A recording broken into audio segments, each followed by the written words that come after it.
Саламатсыздар ма? Есептеуіш техника және бағдарламалық қамтамасыз ету кафедрасының аға оқытушы Санарикова Анара Рахимбердиевна. Бүгінгі дәрісіміздің тақырыбы желілер топологиялары. Бүгінгі дәрісте келесі сұрақтар талқыланады. Бірінші, топология туралы жалпы түсінік. Екінші, желі топологиясындағы алмасу мен басқару әдістері. Үшінші, желі топологиялары түрлері. Шина топологиясы, сақина топологиясы және жұлдызша топологиясы. Төртінші сұрағымыз біріктірілген топологиялар. Бесінші қорытынды. Компьютерлік желінің топологиясы деп әдетте желі компьютерлерінің бір-біріне қатысты физикалық орналасуын және оларды байланыс желілерімен байланыстыру тәсілін айтады. Топология түсінігі ең алдымен байланыстар құрылымын оңай анықтауға болатын локалды желілерге қатысты болады. Глобалды желілерде байланыстар құрылымы әдетте пайдаланушылардан жасырылған, әрі онша маңызды емес. Себебі байланыстың әрбір сеансы өз бетімен, өзінің тәсілімен жүзеге асады. Топология мамандар желі құрастыру негізін бейнелеуде қолданылатын стандартты термин.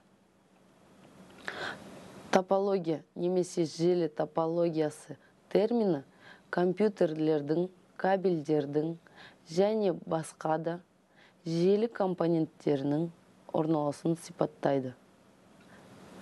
Желі топологиясы олардың сипаттамаларын көрсетеді деп айтуымызға болады. Көбіне қандай да бір топологияны таңдауда келесілер әсер етеді. Қажеттілік, желілік жабдықтау құрамы, желілік жабдықтау сипаттамасы, желіні кеңейту мүмкіндіктері, желіні басқару әдісі. Топология жабдыққа қолданылатын кабельдің типіне қойылатын талаптарды, алмасу мен басқаруды мүмкін және аса қолайлы әдістерін, жұмыстың сенімділігін, желіні кеңейту мүмкіндіктерін анықтайды. Желінің топологиясы туралы айтылғанда, желілік архитектураның әртүрлі деңгейлеріне қатысты 4 түрлі ұғымдарды атап өтуге болады.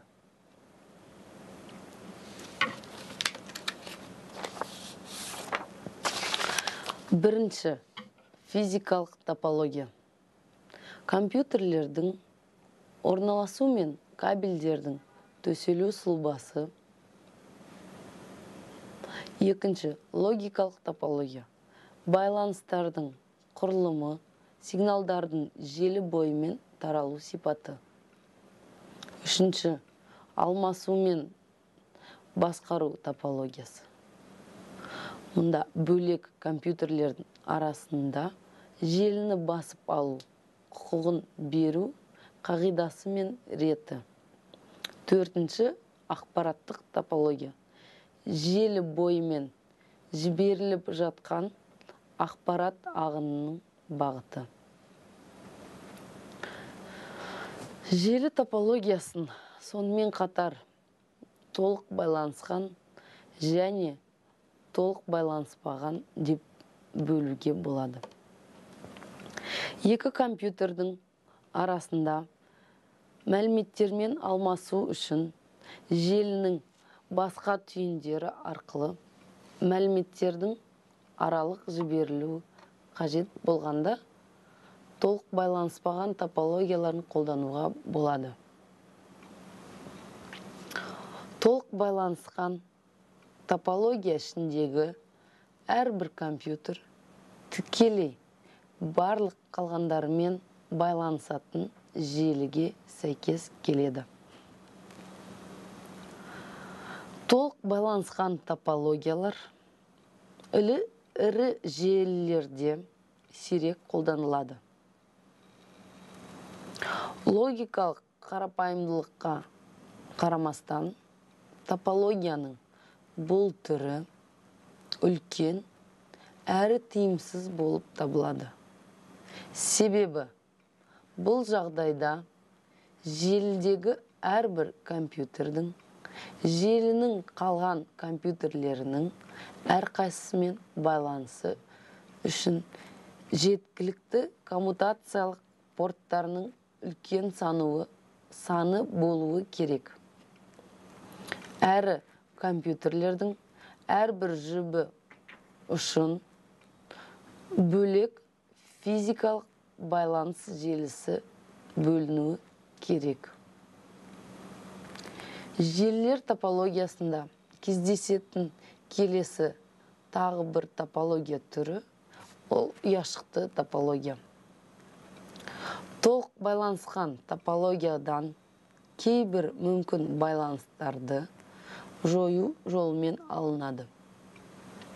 Ол компьютерлердің үлкен санын байланыстыруға мүмкіндік береді. Әрі ереже бойынша ірі желілерге арналған. Барлық қалған нұсқалар ұяшықты топологияларға негізделген.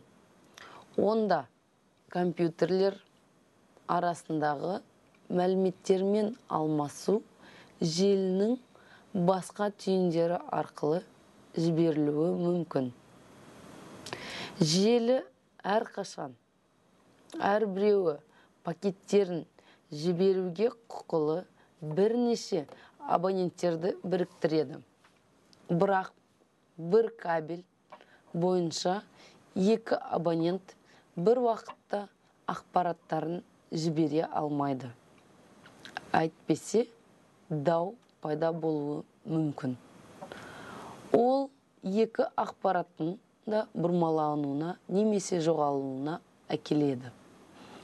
Демек, қандай да бір жағдаймен мәліметтерді жіберуді қайталайтын барлық абоненттерді желіге кіргізуді ұйымдастыру керек. Сондықтан кез келген желіде алмасумен басқарудың қандай да бір әдісі қолданылады. Ол абоненттер арасындағы дауды шешуге немесе алдын алуға мүмкіндік береді. Таңдалған әдістің дұрыстығына көп нәрсе тәуелді.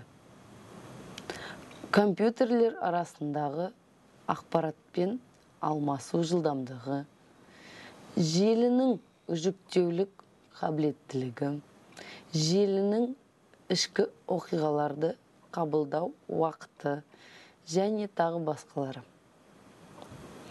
Алмасумен басқару әдісі екі топқа бөлінеді. Бірінші, орталықтандырылған әдістер. Онда барлық басқару бір орынға бағытталған. Мұндай әдістердің кемшіліктері орталық бас тартуына тұрақсыздығы, басқарудың аз иілгіштігі, артықшылығы даулардың болмауы. Екінші, орталықтандырылған әдістер. Онда басқару орталығы болмайды. Бұл әдістің негізгі артықшылықтары бас тартуларға жоғарғы тұрақтылық және үлкен иілгіштігі. Дегенмен, шешу керек даулары болуы мүмкін. Орталықтандырылған әдіске жататын алмасу мен басқарудың тағы да басқа да әдістері бар. Олар детерминдерілген әдістер. Желіні абоненттер кезекпен басып алатын нақты ережелерді анықтайды. Абоненттер приоритеттердің екі бірдей жүйесін құрайды. Сонымен қоса, бұл приоритеттер басқа абоненттер үшін бөлек болады. Және де ереже бойынша конфликттер толығымен жойылған, немесе өте аз. Бірақ кейбір абоненттер өзінің кезегін өте көп күтуі мүмкін. Детерминделген әдіске, мысалы, жіберу құқығы бір абоненттен келесі абонентке кезек бойынша берілетін маркерлік енгізуді жатқызуға болады. Келесі әдісіміз ол кездейсоқ әдістер. Ол жіберуші абоненттердің кездейсоқ кезегін қарастырады. Бұл жағдайда конфликттердің болуы мүмкін, бірақ оларды шешу жолдары да бар. Кездейсоқ әдістер детерминделген әдістерге қарағанда желіде үлкен ақпарат ағыны кезінде нашар жұмыс жасайды және абонентке кіру уақытының шамасына кепілдік бермейді. Барлық желілер үш базалық топологияның көмегімен жасалынады. Бірінші шина, бус, екінші жұлдызша, стар, үшінші сақина, ринг. Шина топологиясы өзінің құрылымымен компьютерлердің желілік жабдығының бірдейлігін, сонымен бірге барлық абоненттердің тең құқылығын болжайды. Себебі барлық компьютерлер параллельді түрде бір байланыс желісіне қосылады. Әрбір компьютерден шығатын ақпарат бір уақытта барлық қалған компьютерлерге жіберіледі. Мұндай байланысуда компьютерлер тек кезек бойынша жіберу құқығына ие. Себебі байланыс желісі біреу-ақ. Кері жағдайда жіберілетін ақпарат дау, коллизияның нәтижесінде бұрмаланатын болады. Сөйтіп, шина топологиясында екі бағытта кезекпен жартылай дуплексті алмастыру режимі жүзеге асырылады. Шина топологиясы пассивті топология. Мұнда компьютерлер желі бойынша жіберілген деректерді тыңдайды, бірақ жіберушіден алушыға оларды ауыстырмайды. Сондықтан, егер компьютер істен шықса, басқаларға әсер етпейді. Деректер, не электрлік сигналдар кабельдің бірінші ұшынан екіншісіне қарай барлық желі бойынша таралады. Егер ешқандай арнайы әрекеттер жасамасақ, онда кабельдің соңында сигналдар шағылысып, басқа компьютерлерге деректерді жіберу жұмысына кедергі туғызады. Сондықтан деректер алушыға барғаннан соң электр сигналдарын сөндіру қажет. Шина топологиясында компьютерлер мәліметтерді электрлі сигнал түрінде кабель арқылы белгілі бір компьютерге жібереді. Компьютердің шина арқылы әрекеттестік процесін түсіну үшін келесі түсініктерді білу қажет.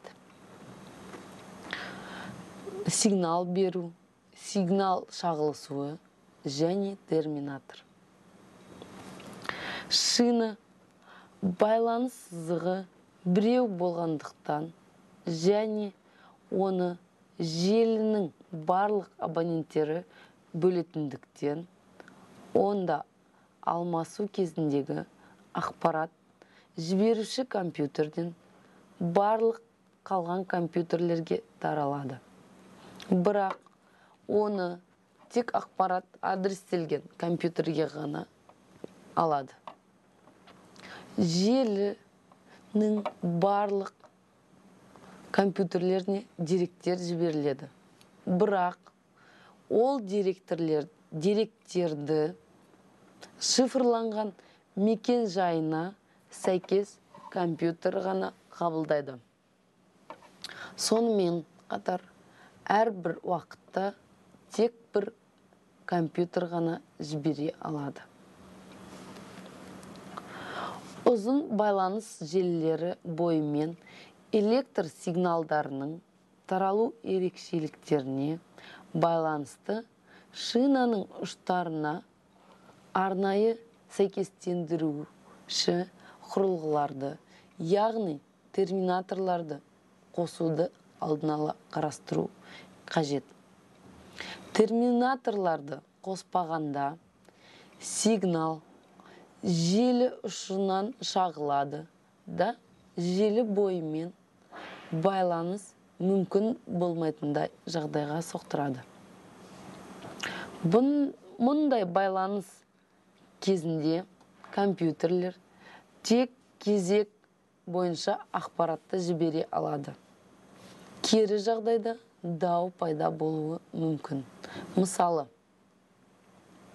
бірінші компьютер желі бос екенін білді және пакетті жіберуді бастады. Бірінші компьютер жіберуді бастағанда сигнал бесінші компьютерге жетіп үлгермеді және ол желіні бос деп шешті.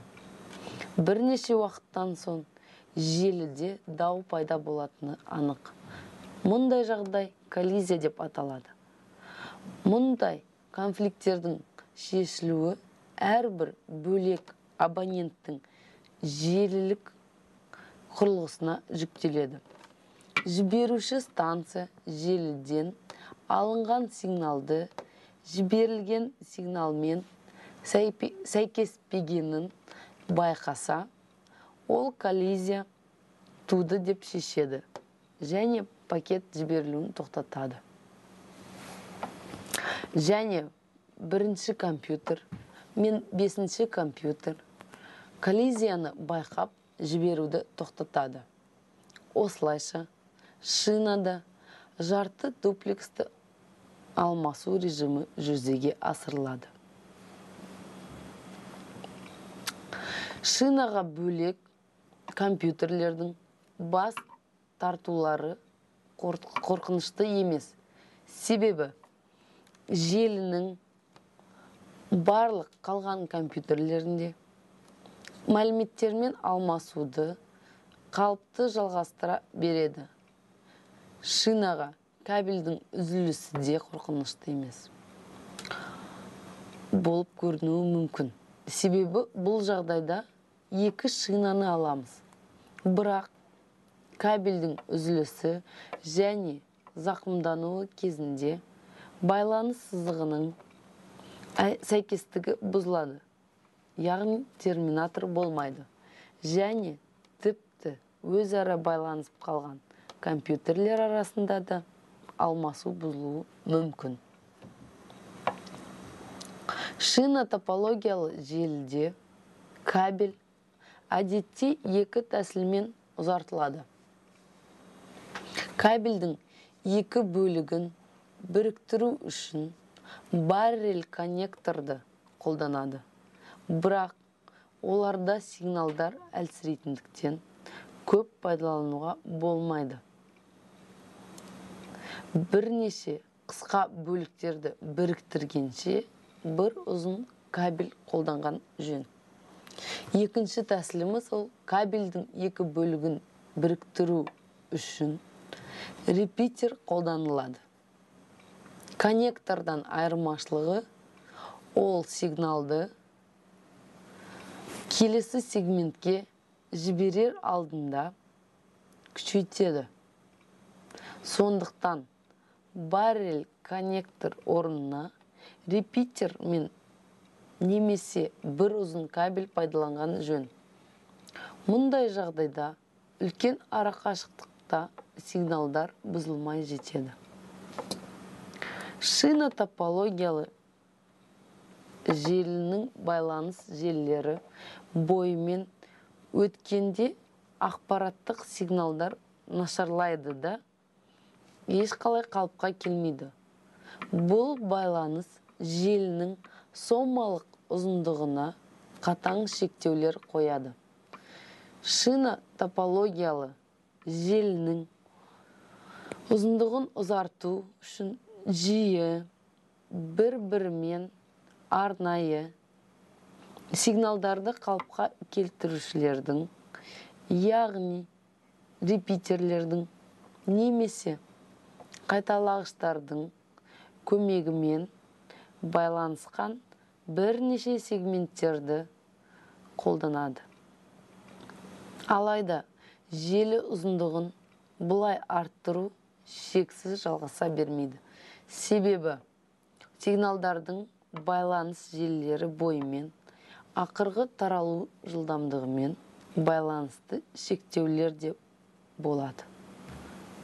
Және де бар.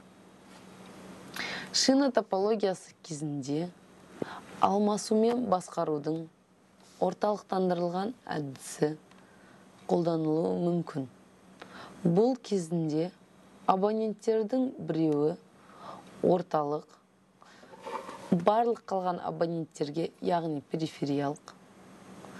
Олардың біреуі пакет жібергісі келіп, тұрғанын анықтай отырып, сұраныстарды жібереді. Кейін абоненттердің біреуіне жіберуге рұқсат беріледі. Жіберу аяқталғаннан кейін жіберген абонент орталыққа жіберу аяқталғанын хабарлайды. Және орталық тағы да сұранысты бастайды. Мұнда орталық ақпаратты бір абоненттен екінші абонентке жібермейді. Тек қана алмасумен басқарады. Дегенмен шина да деорталықтандырылған әдіс аса жиі қолданылады. Деорталықтандырылған әдісті таңдауда барлық абоненттер желіге кіруге тең құқылы. Пакетті қашанда жіберуге болатыны жөнінде шешімді әрбір абонент тек желі күйі жағдайына қарап қана орнында қабылдай береді. Берілген жағдайда екі абонент арасында желіні басу үшін бәсеке туындауы мүмкін. Және сәйкесінше олардың арасында дау пайда болуы мүмкін. Базалық топологиялардың келесі түрі жұлдызша топологиясы. Жұлдызша топологиясы бұл барлық абоненттер қосылатын анық бөлінген орталығы бар топология. Бүкіл ақпаратпен алмасу тек орталық компьютер арқылы жүреді. Орталық абоненттің желілік жабдығы перифериялық абоненттердің жабдығына қарағанда айтарлықтай күрделі болу керектігі түсінікті. Желі топологиялы желіде жұлдызша топологиялы желіде негізінде ешқандай даулардың пайда болуы мүмкін емес. Себебі басқару толығымен орталықтандырылған. Перифериялық компьютерлердің істен шығуы желінің қалған бөлігінің жұмыс істеуіне ешқалай әсер етпейді. Бірақ орталық компьютердің кез келген қабыл алмаушылығы желіні толығымен жұмысқа қабілетсіз қылады.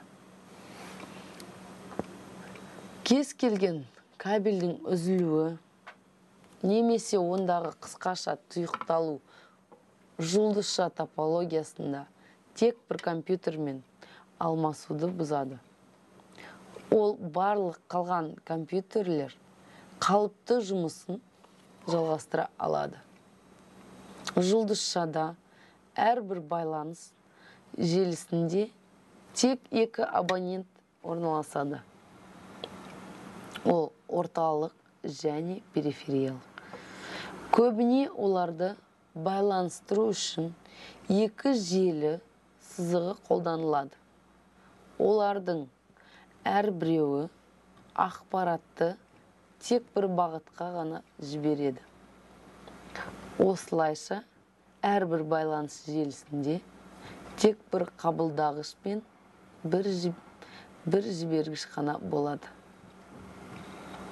Берілген топологиялы желінің ортасында компьютер емес, репитер сияқты функцияны атқаратын концентратор немесе хаб орналастырылады. Ол келіп түсетін сигналдарды қалыпқа келтіріп, оларды басқа байланыс желілеріне жібереді.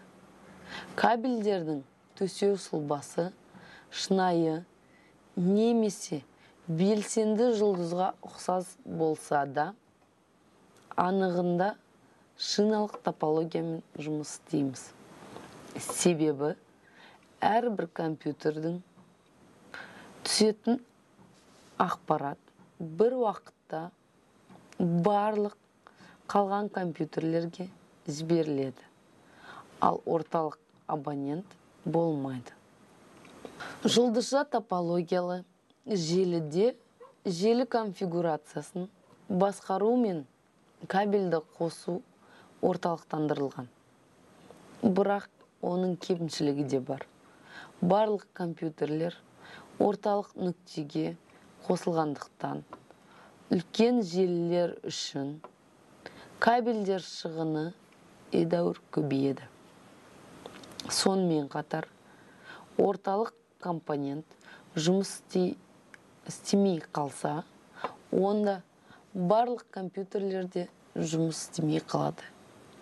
Егер бір компьютер істен шықса, немесе коннектормен қосатын кабель, онда тек осы компьютер ғана желімен деректерді жібере не қабылдай алмайды. Ал желідегі басқа компьютерлерге бұл әсер етпейді. Жұлдызша топологиясы үшін басқарудың орталықтандырылған әдісі өте үйлесімді келеді. Ең қарапайым орталықтандырылған әдіс келесіден тұрады. Өзінің пакетін жібергісі келетін абоненттер өз сұранысын орталыққа жібереді. Орталық оларға пакетті кезек ретімен, мысалы, олардың сағат тілі бойынша физикалық орналасуына байланысты жіберу құқығын ұсынады. Қандай да бір абонент пакетті жіберуді аяқтағаннан кейін пакетті жіберу құқығына рет бойынша келесі сағат тілі бойымен жіберуге сұранысы бар абонент ие болады. Ешқандай даулар туындамайды. Себебі барлық шешімдерді дауласатын ешкімі жоқ бір орталық қабылдайды.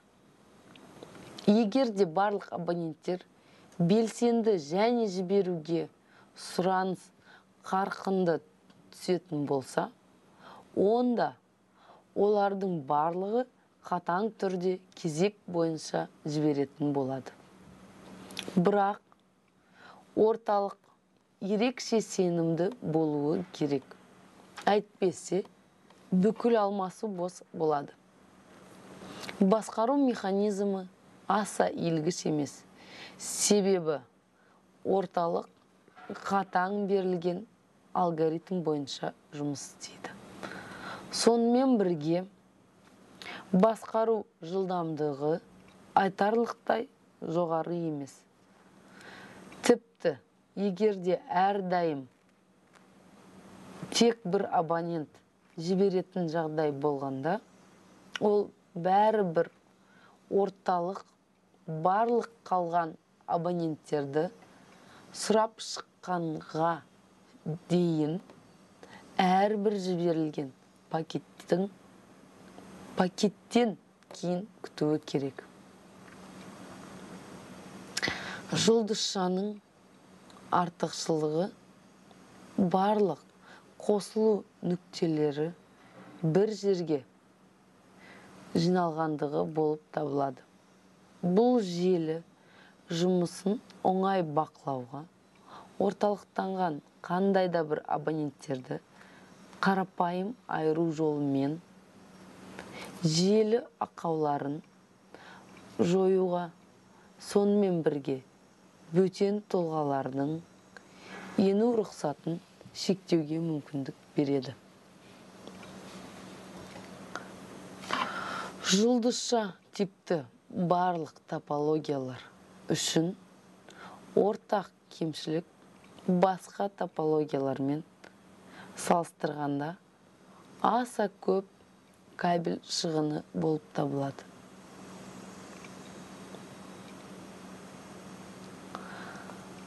Жұлдызша топологиясы үшін алмасу мен басқарудың орталықтандырылған әдісін қолдану тиімді болып келеді. Сонымен қатар, берілген жағдайда жұлдызшаның орталығында не орналасқаны маңызды емес. Алмасумен басқаратын, бірақ өзі онда қатыспайтын компьютер немесе концентратор. Жұлдызша топологиясы желісінде орталықтандырылған әдісінің басқа да принциптер қолданылады. Бұл жағдайда орталық кезек бойынша барлық абоненттерге сұраныс жібереді. Жібергісі келетін сол перифериялық абонент жауап жібереді, немесе жіберуді бірден бастайды. Ары қарай алмасу сеансы дәл сонымен жүргізіледі. Бұл сеанс аяқталғаннан кейін орталық абонент айналым бойынша перифериялық абоненттерге сұраныстарын жалғастырады. Егер де орталық абонент жібергісі келсе, ол ешқандай кезексіз жібергісі келетін абонентке өз пакетін жібереді. Ереже бойынша екінші жағдайда да ешқандай конфликт туындамайды. Барлық шешімді ешкіммен конфликтке түспейтін бір орталық қабылдайды. Егер барлық абоненттер активті белсенді яғни түрде болса, және жіберуге сұраныс дұрыс түсетін болса, онда олардың барлығы кезек бойынша жіберетін болады. Бірақ орталық сенімді болуы керек. Әйтпесе барлық алмасу тоқтатылады. Басқару механизмі аса илгіш емес. Себебі орталық нақты берілген алгоритм бойынша жұмыс істейді.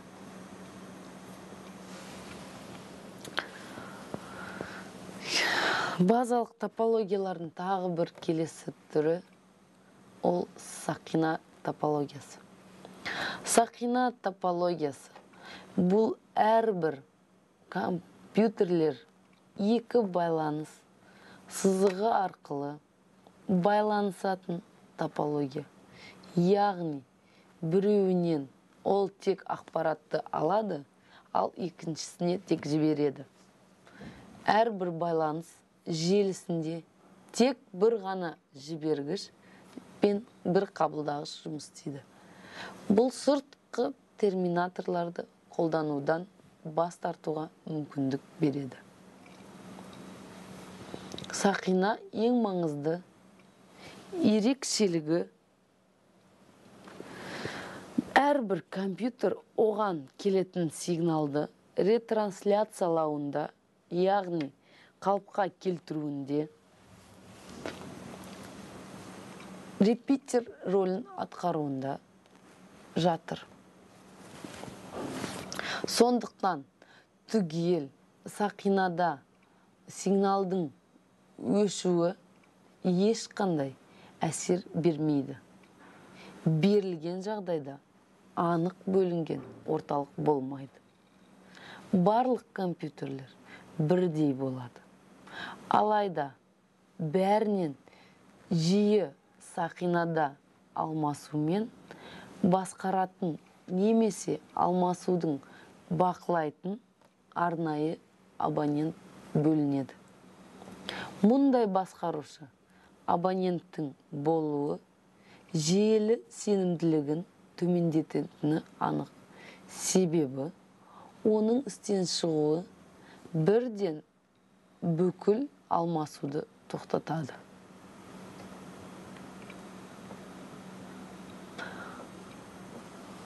Сақинадағы сигнал желінің барлық компьютерлері арқылы өтетіндіктен кем дегенде олардың біреуінің істен шығуы бүкіл желі жұмысын толығымен бұзады. Дәл осылай кез келген үзілу немесе сақинаның кез келген кабельдің қысқаша тұйықталуы бүкіл желі жұмысын мүмкінсіздікке айналдырады.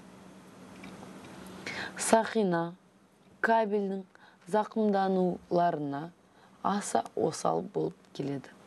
Сондықтан бұл топологияларда әдетте біреуі резервте болатын екі немесе одан да көп параллельді байланыс желілерін төсеуді алдын ала қарастырады.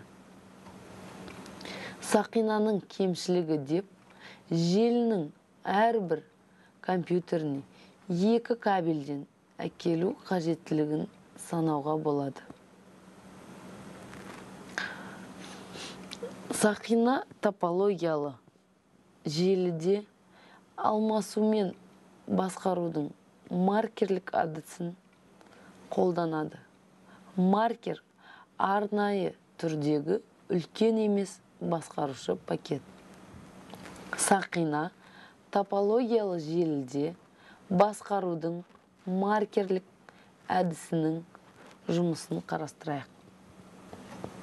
Сақина бойымен үздіксіз абоненттерге өз пакетін жіберуге рұқсат ұсынатын маркер жүреді. Абоненттер әрекеттерінің алгоритмі төмендегілерден тұрады. Бірінші, өз пакетін жібергісі келетін бір абонент өзіне бос маркердің келуін күтуі керек. Одан кейін ол маркерге өз пакетін қосады. Маркерді бос емес деп белгілейді де, бұл хабарды сақина бойымен келесі абонентке жібереді.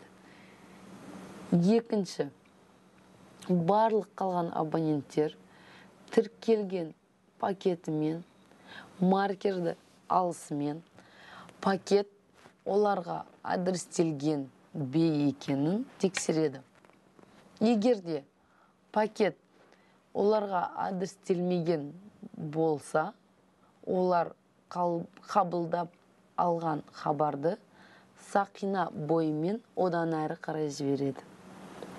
Үшінші, егерде қандайда бір абонент пакетті өзіне адрестелген деп таныса, онда ол бұл пакетті қабылдайды да, маркерді қабылдағанды мәлімдейтін битті орнатады.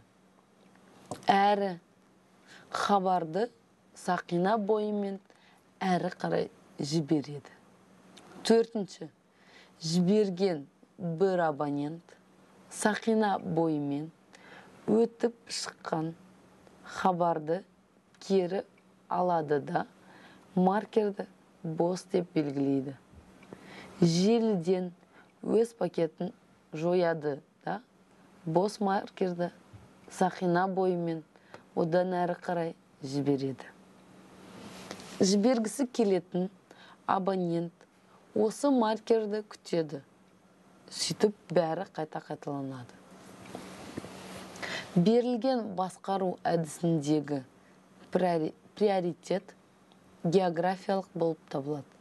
Яғни, желі босағаннан кейін жіберу құқығына сақина бағыты бойынша келетін келесі абонентке соңғы жіберген абоненттен көшеді.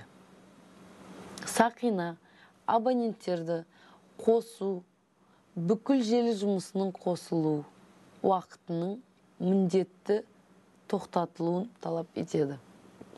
Сақинадағы абоненттердің ең үлкен саны айтарлықтай көп болады. Олар 1000-ға дейін немесе одан да көп болуы мүмкін. Сақиналық топология әдетте асыра жүктеулерге аса тұрақты болып келеді.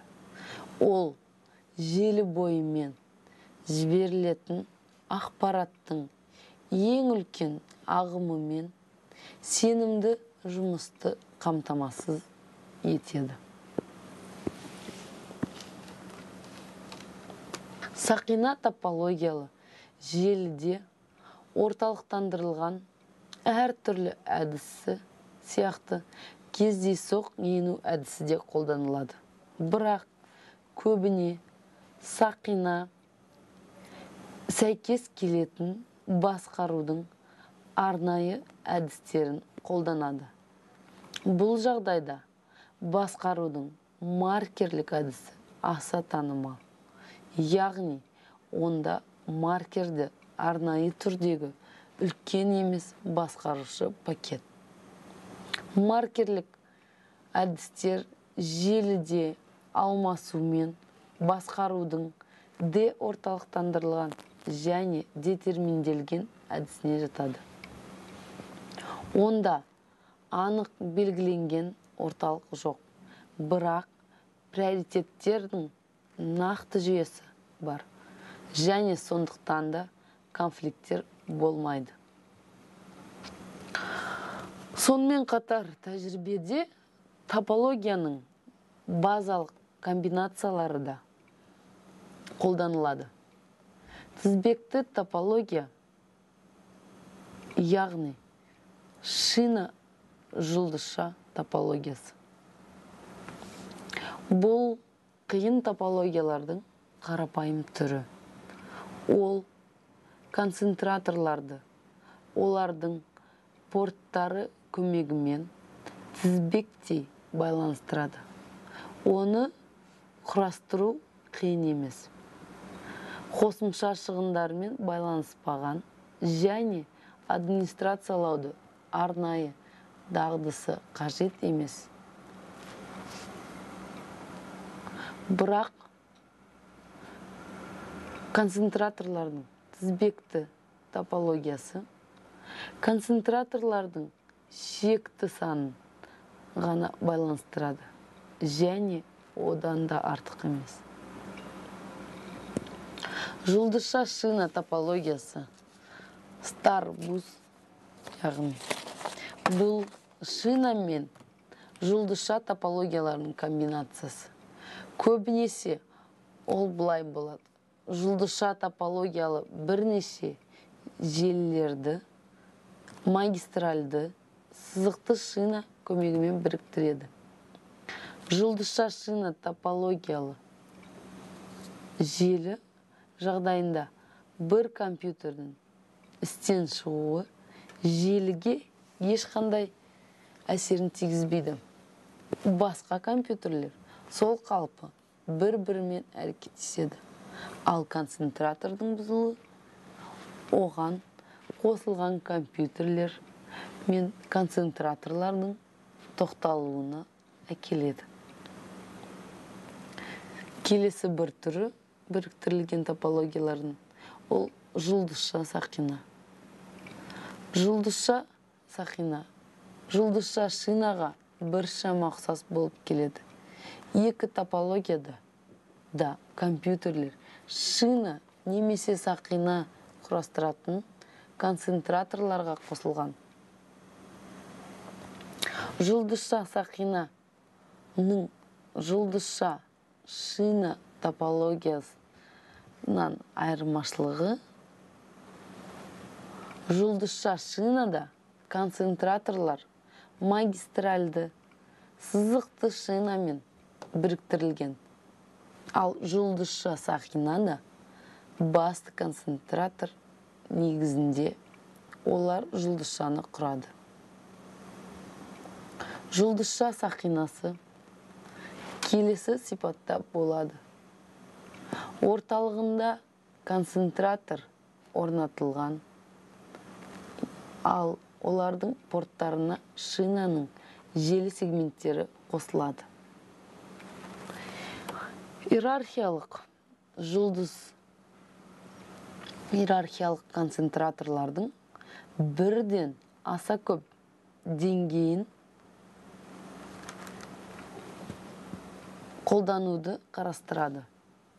Ереже бойынша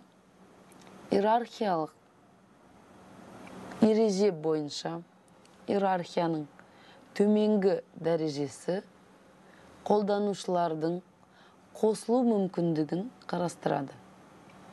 Концентраторлардың аса жоғарғы деңгейі ортақ жеткілікті серверлерге қосылуды қамтамасыз етеді және желі магистраліне қызмет көрсетеді. Сонымен, топология түсінігі алдымен байланыс құрылымын оңай анықтауға болатын локалды желілерге жатады.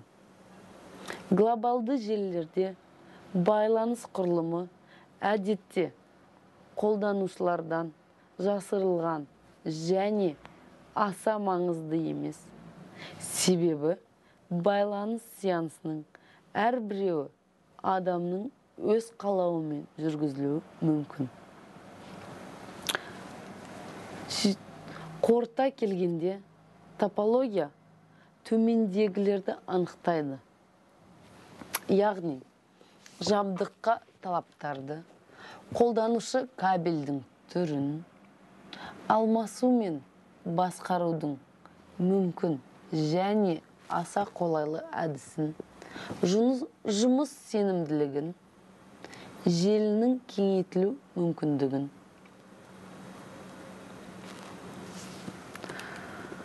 Бүгінгі дәрісімізде қарастырылған материалды толық меңгеру мақсатында келесі бақылау сұрақтары ұсынылады.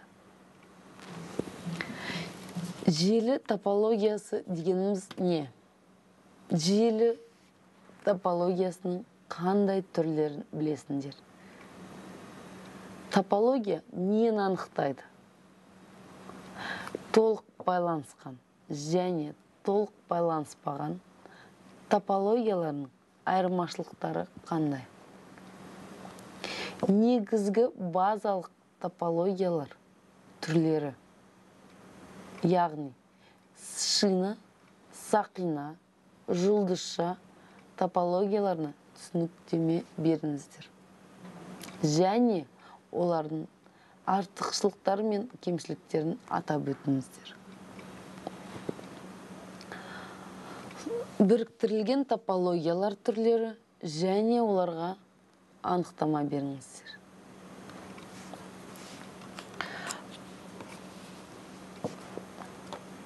Ұсынылған әдебиеттер тізімі қарастырылған тақырыпты аса терең қабылдауға және бақылау сұрақтарына жауап беруге көмектеседі.